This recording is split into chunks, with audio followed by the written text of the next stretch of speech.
ಈ ಜಗತ್ತಲ್ಲಿ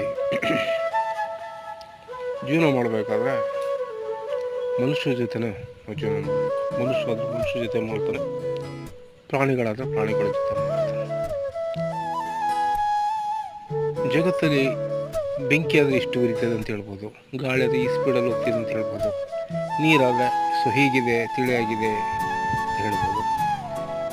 ಆದರೆ ಮನುಷ್ಯನ ಮನಸ್ಸು ಅಥವಾ ಜಗತ್ತಲ್ಲಿರೋ ಮನಸ್ಸನ್ನು ಅಳತೆ ಮಾಡೋದು ಯಾರಿಲ್ಲ. ಯಾವ ಕ್ಷಣದಲ್ಲೂ ಬೇಕಾದರೂ ಕೂಡ ಅದು ಬದಲಾಗ್ಬೋದು. ಅದಕ್ಕೆ ಮನುಷ್ಯನ ಮೂಲನ ಯಾರು ಇವತ್ತು ಕೂಡ ಕಂಡುಹಿಡಿಯೋಕ್ಕೆ ಸಾಧ್ಯ ಆಗಿಲ್ಲ.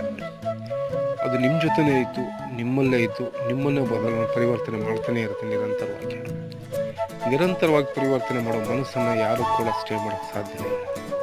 ಎಲ್ಲದಕ್ಕೂ ಮನಸ್ಸೇ ಕಾರಣ ಆಗಿರೋದ್ರಿಂದ ನಿಮ್ಮ ಮನಸ್ಸು ಎಷ್ಟು ಶುದ್ಧ ಆಗುತ್ತೋ ಅಷ್ಟು ಜೀವನ ಶುದ್ಧ ಆಗುತ್ತೆ, ಅಷ್ಟು ಪರಿಶುದ್ಧ